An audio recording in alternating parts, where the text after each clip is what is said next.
बिस्मिल्लाहिर्रहमानिर्रहीम अस्सलामु अलैकुम रहमतुल्लाह। मुल्क के अंदर जो एक मजाक का सिलसिला शुरू किया हुआ है, अब उसमें इजाफा हो रहा है। मुल्क के अंदर तबाही और बर्बादी यहाँ पर हो रही है। लोग बेचारे खुदकुशियाँ कर रहे हैं, लोग मर रहे हैं, महंगाई की वजह से भी, बेरोज़गारी की वजह से भी और अपने काम ना होने की वजह से। और इस गवर्नमेंट को क्या पड़ी है? इस गवर्नमेंट को पड़ी है कि हम किसी तरह से ओहदों की बंदरबांट करें, वज़ीरों मशीरों को लगाएं, लोगों को नवाजें, उनके सरकारी खाते खोलें, उनके सरकारी इमारात, गाड़ियाँ, बंगले, पेट्रोल, सब कुछ, सरकारी दौरे, सरकारी लस्सियाँ, सरकारी सारे माल पानी जो है उनका खोल दिया जाए और इस सिलसिले में उनको नवाजा जा रहा है।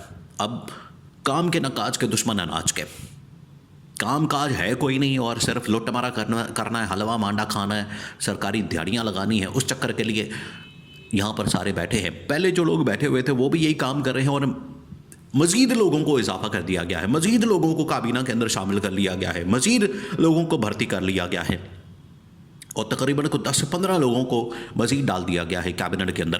पहले जो है 60-70 की अब सेंचुरी हो गई है, 100 के करीब नंबर पहुँच गया। तो इनके पास सिर्फ यही काम रह गया है।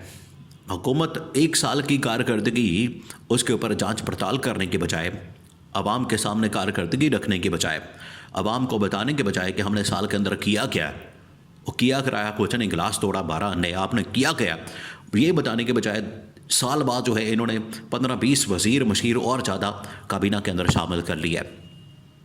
और इमरान खान इनके बारे में बिल्कुल सही कहता था कि आए ये इसीलिए हैं लूटमार करने के लिए और ये ख़जाने के ऊपर जो है यही लोग सब बनकर बैठे हुए हैं। अवाम तो देखें किसी तरह से भी मर मुर के अपना पेट काट के अपना बेरोज़गारी और महंगाई बर्दाश्त करके इनको टैक्स की शक्ल में पैसा दे देती है। अरबों रुपए का टैक्स, 10,000 अरब, ये कोई छोटी रकम होती है?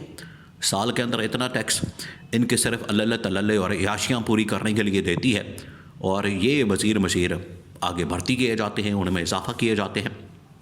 तो अब मज़ीद तकरीबन को 10 से 15 से 20 जो है वज़ीरों को डाला गया है कैबिनेट के अंदर। अब आप नाम सुने और नाम बड़े मज़े के हैं, बड़े दिलचस्प हैं और उनकी कारकर्दगी देखें और उनको जो वजारतें दी गई हैं, ओहदे दिए गए हैं, वो क्या दिए गए हैं, या वहाँ पर कोई काम हो नहीं रहा, वहाँ पर कोई काम नहीं हो रहा, टके का काम नहीं हो रहा और उनके अंदर बंदों को शामिल कर दिया, लोगों को डाल दिया।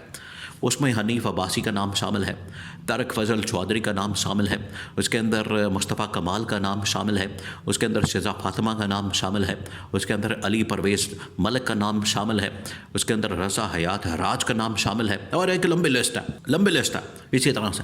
लेकिन जो सबसे बड़ा एडिशन हुआ है, सबसे बड़ा इजाफा हुआ है, जिसके ऊपर जो है पूरे मुल्क में मजाक उड़ रहा है, शुगर लगाया जा रहा है और लोग उसके ऊपर मीम बना रहे हैं और वो कह रहे हैं कि अच्छा है इस तरह का मुश्किल भी इस हुकूमत को मिला ताकि जो बची कुची तबाही और बर्बादी बची है, जो बची कुची इनके पास थोड़ी बहुत क्रेडिबिलिटी या थोड़ी बहुत इनके पास इज़्ज़त और एहतराम या वक़ार बचा है, वो भी तबाह हो जाए।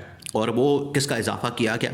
वही लोटा, वही गद्दार जो इमरान खान को छोड़ के भाग गया, उसका नाम है परवेज़ खटक। और परवेज़ खटक के बारे में ये लोग क्या क्या नहीं कहते थे।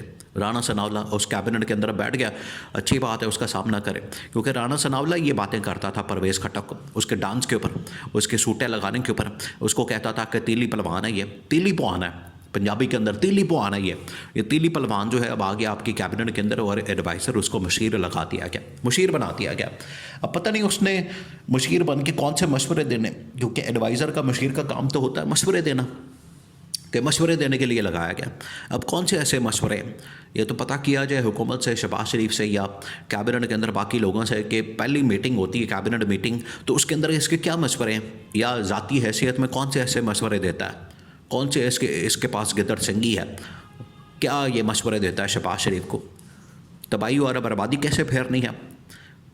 परवेज़ खटक ने जब इमरान खान को छोड़ा, अब आप सुनेंगे, जब इसने इमरान खान को छोड़ा, इमरान खान से अपने आप को अलग किया, इसने इस्टेब्लिशमेंट को ये कहानी कराई कि मैं खैबर पख्तूनख्वा के अंदर जब मैं वहाँ पर अपनी पार्टी लॉन्च करूँगा, मैं तो अन्नी फेर दूँगा, मैं पूरा का पूरा खैबर पख्तूनख्वा क्लीन स्वीप कर लूँगा, वहाँ पर इलेक्शन में निकाल लूँगा, ये 2024 वाला इलेक्शन, और मेरी पार्टी बनाए, मुझे सपोर्ट करें, मुझे पैसा दे, मुझे ये करे, मुझे वो करे, सब कुछ दे दिया गया। हालत ये हुई कि ज़मानतें ज़ब्त हो गई, 2 टोटल इनके कैंडिडेट्स खड़े हुए पूरी खैबर पख्तूनख्वा के अंदर पार्टी के, और सबकी ज़मानतें ज़ब्त होगी, वोट ही नहीं पड़ा, लोगों ने वोट ही नहीं दिया, इतने बुरे तरीके से इनको रिजेक्ट किया।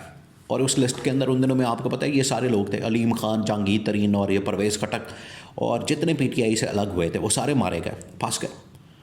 तो अब आज आके परवेज़ खटक को यहाँ पर मुशीर लगा दिया गया, वज़ीर बना दिया गया, उसको वज़ीर का ओहदा दे दिया गया।